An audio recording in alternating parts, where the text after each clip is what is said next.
Hi everyone, welcome to defence exam tips. MTS exam के लिए cloze test मैं आपको एक सॉल्व करा दूंगा। इस क्लोज टेस्ट को सॉल्व कराने का पर्पस ये है, ये थोड़ा टफर साइड का क्लोज टेस्ट है। ये एब्स्ट्रैक्ट कह लो, फिलोसफिकल कह लो, या फिर रोमांटिसाइज्ड जो आते हैं क्लोज टेस्ट, जिसमें बड़ी ही लच्छेदार बातें और बड़ी ही फ्लावरी लैंग्वेज लिखी होती है, तो थोड़ा समझना मुश्किल होता है। मैं आपको बता दूंगा कैसे इसको सॉल्व करा जाता है। कभी ऐसा एनकाउंटर हो जाए, आपका आपका लक अच्छा ना हो और ऐसे कोई क्लोज टेस्ट आ जाए, तो क्या करना है। उससे पहले मैं 2 पॉइंट्स हैं आपको प्लीज़ बताना चाहता हूँ, क्योंकि मुझे ऐसा लगता है कि मुझे कैंडिडेट्स दिखते हैं और जो स्ट्रगल की आपकी उम्र है, प्लीज़ यूट्यूब के ऊपर अब जो है टाइम स्पेंड करना बहुत आप कम से कम कर दो, मिनिमम कर दो। इसलिए मैं एक आध वीडियो डालता हूँ, किसी भी 1-2 लोगों को आप फॉलो कर सकते हो। मैं ये नहीं कह रहा हूँ कि मेरी वीडियो देखो, किसी और की देखो, मतलब जिसको भी देखो लिमिटेड बहुत ही थोड़ा कर दो। और अब तो टाइम ऐसा आ चुका है कि जो भी आपको बता रहा होगा, जैसे मैंने भी कई वीडियोज़ में आपको स्ट्रैटेजी फाइनलाइज़ करके बता दी है। अब समय है उस स्ट्रैटेजी को एग्जीक्यूट करने का, अप्लाई करने का। प्लीज़ अब अपने खुद से पढ़ो तभी सिलेक्शन होगा। अदरवाइज़ आपको ऐसा लगेगा कि मैं ये 2 घंटे की 4 घंटे की वीडियोज़ देख रहा हूँ, मेरा सिलेक्शन हो जाएगा। नहीं होगा, हो ही नहीं सकता। बिकॉज़ उनको वो चीज़ आती, आपको नहीं आती। आपको वो खुद से, मतलब वो हार्ड वर्क, वो लेबर वाला कांसेप्ट मैंने बताया था, वो खुद से करना ही पड़ेगा यार। चाहे वो प्रीवियस ईयर पेपर्स हों, चाहे वो लूसेंट से नोट्स बना के थीम बेस्ड रिवीजन करनी हो, आपको मल्टीपल रिवीजन्स करनी हो, एक्टिव रिकॉल करना हो, ये सब चीज़ें करनी पड़ेंगी, तभी एग्ज़ाम क्लियर होगा। इस एग्ज़ाम को अंडरमाइन मत करना। मैंने पहले भी कई बार कहा है आपसे कि लेवल 1 का एग्ज़ाम है, लेकिन इस एग्ज़ाम की बहुत ज़्यादा इसमें टफनेस है, बिकॉज़ इसमें मार्जिन बहुत थोड़ा है। और एग्ज़ाम्स आप देख लो, सिविल सर्विसेज एग्ज़ाम हो गया या फिर और बाकी एग्ज़ाम्स जहाँ 50% कट ऑफ जाती है, 45-50%, वहाँ मार्जिन बहुत हाई होता है। 50% चीज़ें गलत कर सकते हो, लेकिन यहाँ पर इतना मार्जिन नहीं होता। ये बात आपको समझने की ज़रूरत है। यहाँ पर हर किसी को उतना-उतना आता है, तो आपको उतना आना चाहिए। जो लोग सिलेक्शन लेते हैं, मैं उनकी बात कर रहा हूँ। तो प्लीज़ आपको लेबर खुद से करना है, और ये यूट्यूब के ऊपर टाइम स्पेंड करना खत्म कर दो, क्योंकि अब मैंने देखा है बहुत ही ज़्यादा मशरूमिंग, वो कुकुर-मुत्ते की तरह लोग आ चुके हैं चैनल्स के ऊपर। अब कुछ भी, मतलब रैंडमली कुछ भी सॉल्व करा रहे हैं, कुछ भी, मतलब इससे आपको एक फीलिंग आएगी, एक फील गुड वाली फीलिंग होगी कि हाँ यार मैं पढ़ रहा हूँ, लेकिन आप नहीं कर रहे हो कुछ भी। खुद से झूठ मत बोलो यार, ठीक है? मुझे पता है इससे आप लोग मुझसे थोड़ा खफ़ा हो जाओगे कि ऐसी बात कर रहा हूँ मैं, लेकिन मत करो, खुद को बेवकूफ़ मत बनाओ एटलीस्ट। इसको हम लोग सॉल्व करते हैं। सोक्रेटिस इज फ्लाइंग, सोक्रेटिस उड़ रहा है। नो, ही इज डैश, वो उड़ नहीं रहा है। वो ऑप्शन देखते हैं। सोअरिंग, स्लगिश, पर्टिनेंट, रिडंडेंट। अच्छा, कभी भी ऐसे ऑप्शन आ जाए, मतलब ऐसा क्लोज टेस्ट आ जाए और ऐसे टेढ़े मेढ़े ऑप्शन आ जाए, कोशिश करा करो कि एलिमिनेट करो पहले। रिडंडेंट का मतलब होता है बेकार, तो बेकार तो यहाँ पे फिट बैठने वाला नहीं है। पर्टिनेंट का मतलब उससे संबंधित, तो 2 ऑप्शन तो अपने यहीं खत्म हो गए। 50% में हम लोग आ चुके हैं। फर्स्ट या सेकंड में से क्या होगा? स्लगिश का मतलब होता है बहुत ही धीरे-धीरे, घिस-घिस के चलने वाला। स्लगिश ग्रोथ, बहुत ही धीरे-धीरे ग्रोथ हो रही है। बिल्कुल, बहुत ही कह सकते हैं कि बड़े टाइम के बाद बहुत थोड़ी ग्रोथ होना, ऐसे स्लगिश का मतलब ये होता है। सोअरिंग का मतलब होता है कि तेज, हाई। जैसे हम लोगों ने सुना होगा, the prices of onion are soaring, मतलब वो बहुत ज़्यादा बढ़ गए हैं। इन्फ्लेशन जब होता है तो ऐसा होता है आमतौर पर, टमाटर के, प्याज के रेट बढ़ जाते हैं। तो सोअरिंग प्राइसेस, ठीक है। अब यहाँ पर क्या लगेगा? Now he is, Socrates is flying, no he is soaring और स्लगिश, दोनों हो सकता है। स्लगिश भी लग सकता है, बिकॉज यहाँ पर हो सकता है कि पैराडॉक्स दिया हो कि वो उड़ नहीं रहा है, वो धीरे धीरे चल रहा है। ठीक है, स्लगिश भी हो सकता है। इसलिए अगर ऐसा कभी हो, तो 2 ऑप्शन तो एलिमिनेट कर दिए ना। 2 मिनट के लिए रुक जाओ, आगे वाला ऑप्शन देखो, पहले आगे बढ़ो। और कभी भी मैं आपको बता दूं, ऐसे एब्स्ट्रैक्ट जब पैसेज आते हैं, तो इनमें 5 क्वेश्चंस होते हैं। तो अपने मन में एक वो बना लेना कि मुझे 5 के 5 पूरे अटेम्प्ट नहीं करने। अगर टफ हुए तो मैं इनमें पार्शियली सॉल्व कर सकता हूँ। ठीक है, पार्शियली सॉल्व करना is a wiser choice. Because अगर आप मान लो कि 2 क्वेश्चन आपने ठीक करे और 3 आपने फिर भी जोश जोश में अटेम्प्ट कर दिए और आपके तीनों गलत हो गए, तो आपका बहुत बड़ा लॉस हो जाएगा। ठीक है, 3 नंबर तो गए और जो मिलने थे 3 वो भी चले गए। खैर, उनको नहीं जोड़ते हैं। अगर मान लो आपने ये क्वेश्चन है, ठीक है, इसको अटेम्प्ट नहीं करा, आपने अटेम्प्ट नहीं करा, तो आपको 0 नंबर मिले। किसी बंदे ने अटेम्प्ट करा, उसको मिले नहीं, क्योंकि इसमें गलती होने के बहुत ज़्यादा चांसेस हैं, उसको -1 चले गए। मतलब आप अटेम्प्ट ना करके भी कैंडिडेट से आगे हो सकते हो। ये बात थोड़ा-सा समझने वाली है। अगर ऐसा टफ आ जाए तो, अब ऐसे नहीं आसान क्वेश्चन को अटेम्प्ट नहीं कर रहे हो, ऐसे नहीं करना, मतलब ऐसे टफ क्वेश्चंस कोई आ जाए तो। अगला ऑप्शन देखते हैं, द विंग्स बिहाइंड हिम, जो पंख उसके पीछे हैं, दे beat in a calming rhythm, वो उड़ते हैं, फड़फड़ाते हैं कामिंग रिदम में। Dash the cool air past, जब ठंडी हवा उससे पास होती है। जब, अच्छा, जब की हिंदी क्या है? अनलेस तो नहीं होगा, मच भी नहीं होगा। 2 ऑप्शन एलिमिनेट कर दिए, व्हाइल और सिंस। हालांकि इसका आंसर तो व्हाइल होगा, ये समझ आ गया। While the cool air past, cool air rashes past. लेकिन सिंस भी यहाँ पर आज अप्लाई करके देखोगे तो सिंस काफी सही सा मालूम होगा आपको। ठीक है, मतलब जल्दी जल्दी अप्लाई करोगे। अभी तो मैं आपको बिल्कुल कामली सॉल्व करा रहा हूँ। जब एग्जाम हॉल में आप 20 क्वेश्चन करके आओगे ना, और जब इस 22वें क्वेश्चन पे पहुंचोगे, तब आपका बहुत हाई स्टेज पे होगे आप। ठीक है, एड्रेनलिन रश होगा आपके अंदर बहुत ज्यादा, क्योंकि ये 20 सवाल आसान होंगे। ये बात को समझने की जरूरत है। ये 5 सवाल जब इधर कठिन दे दिया एसएससी ने, तो उसको 20 ही सवाल आसान देने ही पड़ेंगे, उसकी मजबूरी है, अदरवाइज इस शिफ्ट में बहुत ज्यादा नॉर्मलाइजेशन करना पड़ेगा, क्योंकि बहुत लो स्कोर चला जाएगा। ठीक है, ये थोड़ा मैं आपको ऑब्जर्वेशन से बात बता रहा हूँ। तो ये 20 सवाल हल करने के बाद आप बहुत ज़्यादा हाई स्टेज पर होंगे, और ये जब 22वें सवाल पे आओगे तो हो सकता है आपको यहाँ पर सिंस भी सही लगे। The wings behind him beat in a calming rhythm since the cool air past. अब मैंने कितना फ्लो में पढ़ा, आप भी इतना फ्लो में पढ़ोगे रख के इसको। तो इसको भी 1 मिनट के लिए हम लोग स्टार मार देते हैं। स्टार में क्यों मार रहा हूँ, बाद में सॉल्व हम क्यों करेंगे, अभी तो हम लोगों ने यहाँ 2 एलिमिनेट कर दिए। ठीक है, बाद में हम इसलिए करेंगे क्योंकि जब तक हम 5th क्वेश्चन पर पहुंचेंगे हम लोग पूरा पैसेज पढ़ चुके होंगे, तो हमको इसकी टोन समझ आ जाएगी कि इस पैसेज की टोन क्या है। ठीक है, क्रक्स, इसका जिस्ट समझ आ जाएगा, इसकी टोन कहाँ जा रही है, क्या कहना चाह रहा है, सिंस लगेगा, स्लगिश लगेगा कि सोरिंग लगेगा, ये अभी अभी लास्ट में देखो आते आते पता चल जाएगा। थर्ड देखते हैं जरा option, his wings are all that matter, उसके पंख जो है वो मैटर करते हैं। At the rushing wind dash at the rushing wind like the sails of some great sea vessel. अच्छा, sails of some great sea vessels. Sail आपको पता होगा, उसको मुझे नहीं पता हिंदी में क्या बोलते हैं। मान लो ये कोई शिप है, सॉरी फॉर ड्राइंग, ये जो आगे वो लगा रहता है, इसको हिंदी में पता नहीं क्या बोलते हैं, वो सेल कहा जाता है।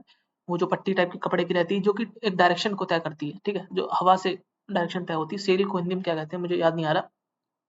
तो जो उसके पंख हैं वो सेल की तरह बिहेव करते हैं किसी सी वेसल के। अच्छा, his wings are all that matter dash at the rushing wind, तो वो हवा की तरफ उसके पंख क्या करते हैं, क्लीन करते हैं, क्लीन तो नहीं करते होंगे यार, लिमिट, हाँ यार लिमिट कर सकते हैं हवा को, लूजिंग इररिलेवेंस ऑप्शन, ये इररिलेवेंट ऑप्शन दे देते हैं, मतलब इतना भी इतना रहम कर लेते हैं वो लोग एसएससी वाले। स्नैपिंग का मतलब होता है तोड़ना, या एक झटके में, मतलब ही स्नैप्ड हिम। ठीक है, तो झटके में तोड़ना, अचानक, इसका स्नैप का मतलब ये होता है, रोकना भी होता है स्नैपिंग का मतलब। लिमिटिंग और स्नैपिंग में थोड़ी सी कंफ्यूजन है, तो इसको भी जरा हम लोग स्टार मार देते हैं। देख लो 3 क्वेश्चन आ गए क्लोज टेस्ट के, और तीनों में कंफ्यूजन हो रही है। अब यहाँ पर आते आते कैंडिडेट घबरा जाएगा, बोलेगा अरे ये तो टफ हो गया, मैं कुछ भी मारूंगा, इसमें भी कुछ भी टिक करूंगा, इसमें कुछ भी टिक करूंगा। ऐसे नहीं, थोड़ा और सब्र रखो, ये कामनेस का भी टेस्ट होता है कंपटीशन में, आपको बिल्कुल अपनी कामनेस मेंटेन करके 4th ऑप्शन पे जरा आते हैं हम लोग। ठीक है, यहाँ से पढ़ते हैं, his back muscles flex with the dash that takes him high above the ground. उसकी जो बैक मसल्स हैं वो उसकी डैश करते हैं जमीन से ऊपर ले जाने में, high above the ground. Option जरा देखते हैं, मैनिपुलेट तो नहीं करते होंगे, अफेक्शन भी नहीं करते होंगे, लिटिगेशन, यार इररिलेवेंट ऑप्शन दे दिए तीनों, आप खुद देखो, और तीनों ऑप्शन को रख के देखो यहाँ पर जरा, इसमें यहाँ रख के देखो, his back muscles flex with the manipulation, effort को रख के देखना जरा एक बार, his back muscle flex with the effort that takes him above the ground. ये कुछ सही से मालूम हो रहा है, वो जो एफर्ट उसको लगाना पड़ता है उसके बैक मसल्स की मदद से, ताकि वो जमीन से ऊपर जा सके। ये एक आसान सवाल आ गया। अब आप समझ पाए कि मैं 4th क्वेश्चन पर क्यों आया हूँ। यहाँ पर आसान हो गया, यहाँ पर पूरी ट्रिक हो गई कि यहाँ से क्वेश्चन आसान हो गया, ये वाला मतलब ये तो श्योर हो गया, एक क्वेश्चन अपने अपने बकेट में आ चुका है 5 में से। अभी जरा 25th क्वेश्चन देखना, the dash is pleasurable even exhilarating while flight there is freedom beyond description and SKT bordering on emotion। अच्छा, इसका जो है ये एसकेटी वर्ड आप पढ़ा आपने, इसका एंटोनियम सिनोनिम शायद पूछ चुका है एसएससी। तो कभी आप सॉल्व करो, अगर फॉर एग्जांपल क्लोज टेस्ट भी उसमें आपको टेढ़े मेढ़े वर्ड मिल जाए, तो इनका भी जरा मीनिंग देख लेना और सिनोनिम एंटोनिम भी देख लेना। ऐसे प्रीवियस ईयर पेपर से तैयारी करी जाती है, ये चीज थोड़ा सा आपको ध्यान रखना है, एक नजर रखनी है अपनी, वो थोड़ा सा आपको अपना एक्स्ट्रा एफर्ट ना, क्यूरियोसिटी रखनी थोड़ी सी। एनीवेज, ये रिपीटेड क्वेश्चन है, वैसे पूछा जा चुका है एग्जाम में। अच्छा, यहाँ पर क्या आएगा मुद्दे पे जरा हम लोग आते हैं, the dash is pleasurable. Option जरा देखते हैं, इंडिजिनेशन, परविजन, सेंसेशन, लेमिनेशन। एक सेकंड, सेंसेशन लिखा है यहाँ पर, sensation is pleasurable and even accelerating. हाँ यार, सेंसेशन यहाँ पर मुझे मोस्ट अप्रोप्रिएट लग रहा है, बाकी तो क्या ही वर्ड है रेलेवेंट से। थर्ड, ये भी एक आसान सवाल, मतलब कि अपने बकेट में 2 सवाल आ गए 5 में से, ये तो हम श्योर हो गए। ठीक है, अब इनमें से देखो क्या सॉल्व करना है। इन तीनों में से सबसे कॉमन वाला हमको, मतलब सबसे अपीलिंग जो लगा था, वो सेकंड वाला थोड़ा आसान मालूम हो रहा था। अब जरा सेकंड वाले पे आते हैं, the wings behind him beat in a calming rhythm. Wait wait wait wait wait, second से पहले 21st को जरा सॉल्व करते हैं, क्योंकि हमने इन टोटलिटीज को पढ़ लिया है। मतलब ये बात हो रही कि वो जो सॉक्रेटिस है वो तेज उड़ता है, उसके पीछे की जो बैक मसल्स हैं वो उसकी मदद करती हैं ऊपर जाने में, और जो उसके पंख हैं वो ऐसे काम करते हैं जैसे कि बोट के ऊपर ये सेल लगा रहता है। अच्छा, मतलब कि वो तेज ही उड़ रहा है, नो ही इज सोरिंग, मतलब बहुत तेज। स्लगिश तो नहीं आएगा, क्योंकि अगर स्लगिश होता तो बाकी जो पैसेज की टोन होती वो ऐसी रहती कि नहीं नहीं वो उड़ नहीं पा रहा है, या फिर इसको इसके पंख नहीं है, कुछ इस टाइप का। समझ गए, सोरिंग यहाँ पर मोस्ट अप्रोप्रिएट लगेगा। सोरिंग का मतलब आई होप आपको पता होगा, इतना बेसिक तो नॉलेज होगी, स्लगिश का मतलब भी पता होगा। तो Socrates flying, no he is soaring, वो उड़ नहीं रहा है, वो बहुत तेज उड़ रहा है, मतलब बहुत तेज है वो, उड़ रहा है और बहुत तेज है। The wings behind him beat in a calming rhythm since the cool air past, तो यहाँ पर सिंस या वाइल, इनमें से आपको थोड़ा कंफ्यूजन है कि देखना क्या लगेगा। तो while the cool air pass, जब ठंडी हवा पास होती है उसके पीछे से, तभी तो उसकी जो पंख है वो कामिंग रिदम में फड़फड़ाते हैं। हाँ, वाइल लगेगा यहाँ पर। सिंस लगने का कोई रेलेवेंस भी नहीं है। जब आप पूरा पैसेज पढ़ लोगे तो अपने आप आपको वाइल समझ आ जाएगा कि वाइल द कूल। इसको कहते हैं कि उल्टा चलना। हम लोगों ने पूरा सॉल्व करा, चौथे पांचवें से हमको हिंट मिलकर फिर हम आगे से सॉल्व कर रहे हैं। एलिमिनेशन तो हमने पहले ही कर दिया 50-50 का, लेकिन सॉल्व पीछे से कर रहे हैं। अब 23rd क्वेश्चन पे जरा आते हैं। ये क्या बवाल है, ये तो सोरिंग तो फॉर श्योर हो गया, ये तो आप समझ गया ना आई होप कि सोरिंग क्यों लगेगा यहाँ पर। बिकॉज पूरी का टोन देखो, पूरी की टोन देखो, ये उसको जमीन से ऊपर ले जा रहा है, जो फेदर हैं, जो उसके पंख हैं, वो सेल्स की तरह काम कर रहे हैं, प्लेजरेबल एक्सपीरियंस मिल रहा है, मतलब कि कुछ अच्छा पॉजिटिव पॉजिटिव टोन जा रही है, जो स्लगिश नहीं लगेगा यहाँ पर। ठीक, वाइल भी हम लोगों ने डिफाइन कर दिया, हालांकि इतना टफ नहीं था, वाइल उसी वक्त हिट करा जा सकता था, लेकिन कंफ्यूजन हो सकती थी फ्लो में, इसलिए थोड़ा अपने आप को काम करने के लिए हमने ये सॉल्व करके फिर आगे से सॉल्व करने के लिए आए।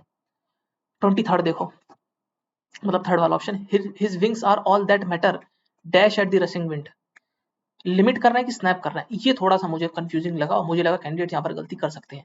ठीक है, ये वाला एक ऑप्शन था जो वर्थ एलिमिनेटिंग, मतलब स्किपिंग था, इसको स्किप भी कर सकते थे, लेकिन अगर ऐसा कहा जाए तो लिमिटिंग नहीं लगेगा, स्नैपिंग लगेगा। क्यों? क्योंकि वो रोक नहीं रहे हैं उसको, लिमिट नहीं कर रहे हैं उसको, स्नैप कर रहे हैं मतलब मोड़ रहे हैं, एक दिशा दे रहे हैं झटके से, अचानक से, तो स्नैपिंग यहाँ पर लगेगा फोर्थ, जो कि मुझे सीरियसली अगर मैं होता तो मैं भी इसको गलत कर देता। मतलब एग्जाम माहौल की बात बता रहा हूँ, तो स्नैपिंग यहाँ पर इसका राइट आंसर है, लेकिन ये वर्थ स्किपिंग है, एक क्वेश्चन आप स्किप कर सकते थे, बाकी 25 के 25 में से 24 सवाल डूएबल थे, इसलिए मैंने इसको लास्ट तक रखा आपको बताने के लिए। क्योंकि अब देखो, क्वेश्चन सॉल्व कराना, सिर्फ इसको सॉल्व कराना आप लोग समझोगे तो बहुत आसान है, क्लोज टेस्ट सॉल्व करा दिया, लेकिन कैंडिडेट का माइंडसेट समझो यार। अगर एसएससी वालों को पेपर बनाना हो तो एमटीएस का पेपर बहुत टफ बना दें, लेकिन वो लोग माइंडसेट समझते हैं एग्जाम हॉल में क्या माइंडसेट होगा कैंडिडेट का, जो मैथ रीजनिंग सॉल्व करके आया है, जो ऑलरेडी इंग्लिश में घबरा रहा है कि कैसे वो कह पाएंगे, उसके सामने ऐसा टेस्ट आ जाएगा, समझ रहे हो, इसलिए वर्थ स्किपिंग क्वेश्चन है, इसको स्किप कर दो, कोई शर्म की बात नहीं है। ठीक है, ये मत सोच लेना, ईगो पे मत ले लेना कि 25 में 25 करूंगा, अब तो 75 में 75 लाऊंगा, नहीं भाई, वो अगर एक -1 हो गया ना तो बहुत पीछे हो जाओगे, क्योंकि स्मार्ट कैंडिडेट इसको छोड़ के आएंगे, उनको 0 मिलेगा लेकिन आपको -1 मिलेगा, ये ध्यान रखना, क्योंकि लिमिटिंग भी यहाँ बहुत अपीलिंग लग रहा है। देखो, हिज विंग्स ऑल और that matter limiting eight the rushing wind, हालांकि लिमिटिंग एट के हिसाब से देखा जाए, limiting eight the rushing wind नहीं लगेगा, लिमिटिंग दी लगेगा, एट नहीं आएगा, तो एट से भी आप लॉजिक लगा सकते थे, snapping eight the rushing wind लग सकता है, क्योंकि लिमिटिंग के बाद वाला जो एट लग रहा है, ये प्रपोजिशन यहाँ नहीं लगेगा, ये थोड़ा समझना पड़ेगा। एनीवेज, तो ये 5 क्वेश्चंस मैंने सॉल्व कराए, और जो कि मुझे लगा कि एक टफ कैटेगरी में ये फॉल करता है, और जाहिर सी बातें करता भी होगा। और आप लोग मुझे बता सकते हो इन 5 में से, वीडियो के स्टार्टिंग में आपके, जब आपने अटेम्प्ट तो करा ही होगा इसको, तो कितने आपके सही मालूम हो रहे थे आपको, और आपको कैसा लगा ये क्लोज टेस्ट। मुझे तो पर्सनली थोड़ा कंफ्यूजिंग लगा, और दो सवाल आसान थे, ये वाला भी आसान सवाल था, फर्स्ट और थर्ड में कंफ्यूजन थी, फर्स्ट का मैंने जब पूरी टोन पढ़ी तब मुझे समझ आया, थर्ड स्टिल मैंने गलत कर दिया, क्योंकि मैंने एट नहीं पढ़ा। ठीक है, मैं ईमानदारी से बताऊंगा, मैंने एट नहीं पढ़ा, और थोड़ा फ्लो में जल्दी सॉल्व करने के चक्कर में, कि मैं इसको, मेरा टारगेट रहता है कि 2 मिनट के अंदर, 1.5 से 2 मिनट के अंदर खत्म हो जाए क्लोज टेस्ट, लेकिन नहीं कर पाया मैं। बट एनीवेज, सो ये थी एक पूरी वीडियो, आई होप आपको कुछ इसमें सीखने को मिला होगा। बाकी आप नए हो चैनल पे सब्सक्राइब कर लेना, और sscmts.in, ये मैंने आपको शायद बताया भी था पिछली वीडियो में, sscmts.in, इस वेबसाइट पे जाकर आप अटेम्प्ट भी कर सकते हो मॉक टेस्ट को। बाय द वे, ये सीजीएल का क्वेश्चन था, ये वाला, ठीक है, ये सीजीएल का क्लोज टेस्ट था। अब ये मत समझना कि सीजीएल का तो आएगा नहीं, लेकिन सीजीएल का लेवल देख लो, ऐसा चाहे तो वो लोग एमटीएस में भी पुट कर सकते हैं पेपर को टफ बनाने के लिए। मिलते हैं अगली वीडियो में, तब तक के लिए गुड बाय, जय हिंद।